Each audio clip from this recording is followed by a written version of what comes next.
With over 8 billion people in the world, there will be a subset of people who simply do not like you. Why? Who knows? They look at you and make a snap decision about you without even taking time to get to know you. There will be a subset of people who don't resonate with what you're sharing in the world. They may not like your personality. They may not appreciate your sense of humor. They may not be drawn to your style. And finally, there's a subset of people who project their stuff onto others. And so instead of taking responsibility for their unhappiness, for their jealousy, for their envy, for their just overall misery, they blame other people, they criticize other people, they spew vitriol into the world. And I wanted to set the stage for this video on how to deal with haters because it's so important to realize that you will encounter all three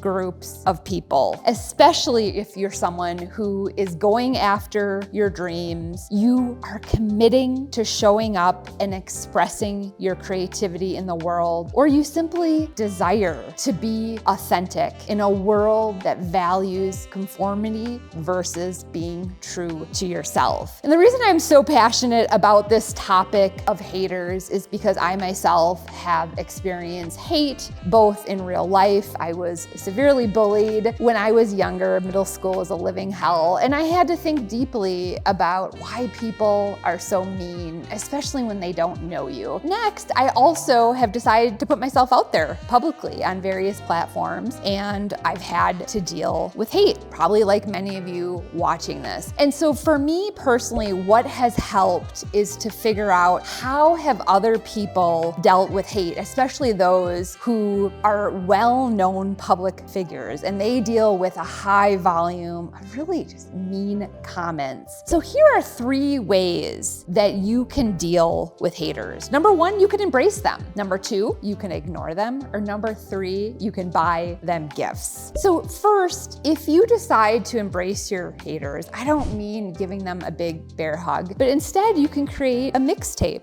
And some of you may know who I'm referring to. David Goggins is a retired Navy SEAL. He is an ultra endurance athlete and author of 2 best-selling books. Highly recommend both of them, especially the audio version. And David Goggins has created a tape of negative feedback that he has received. And he listens to this tape because for him, it's important to really embrace this feedback. It's like the fuel, right, that fires him up. You know, David Goggins said, "You'll never meet a hater who is doing better than you in life." And that's interesting. I definitely think that is true to a certain extent. And what I would say to that as well is if only these haters, right, could really, again, do some self-reflection and figure out, like, why am I being triggered by someone like David Goggins? Like, how amazing would it be if that person then, spent their time and their energy and that drive going after their dreams versus writing,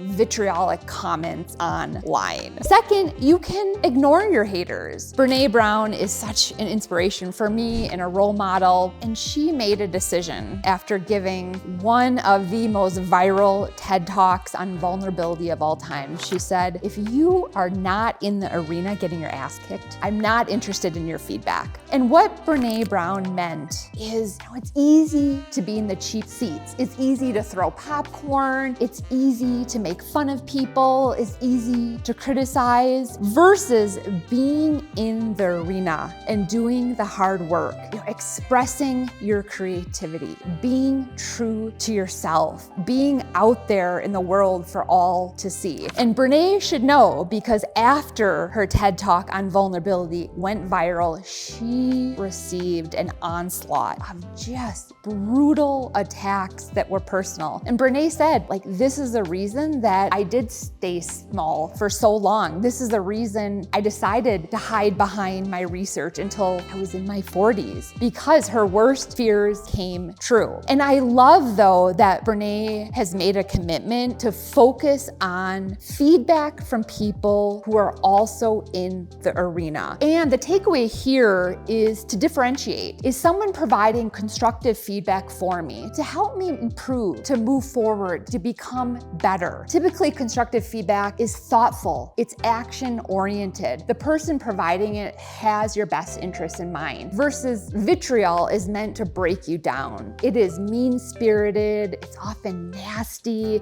there's profanity often included. It's just, meant to put you in your place. And I think for some people, I'll include myself in this group, it would not be beneficial for me to focus on the hate, like day in and day out, because I think over time, it would take a toll on your mental health. However, with a constructive criticism, that is absolutely essential to helping you become the best version of yourself and helps you really create the best work that you want to put out in the world. So finally, third, you can buy your haters gifts. Some of you may know the story of Steve Harvey. He is a well-known comedian, talk show host, game show host, author of a number of books. In 6th grade, Steve Harvey's teacher asked the class to write down, what do you want to be when you grow up? And Steve knew at a young age he wanted to be on TV. He wanted to be famous, so he wrote this down. Because Steve Harvey stuttered, his teacher told him in front of the whole class, "Will never be on TV." Can you imagine a teacher saying that to this young child with a big dream? And what Steve Harvey did once he was on TV 7 days a week is he bought that teacher a TV every Christmas while she was alive because he wanted her to see him on TV. And I find this story so inspiring because Steve did not allow one person to define the path that he was going to take in life. And honestly, teachers can have a lot of influence, both good and bad, over our view of ourselves, what we think is possible. I know positive feedback I receive from teachers has still stayed with me, and it's helped tremendously, building my self-esteem and helping me realize what is possible. But in Steve's case, he received very harsh feedback, and he proved this teacher wrong. And he still went after his dreams, even though at the time he stuttered. And so for you watching, think about how can you deal with haters in the long term? Like, what is sustainable for you, especially taking into account your mental health, especially taking into account the fact that the bigger you are, the more you're out in the world, the more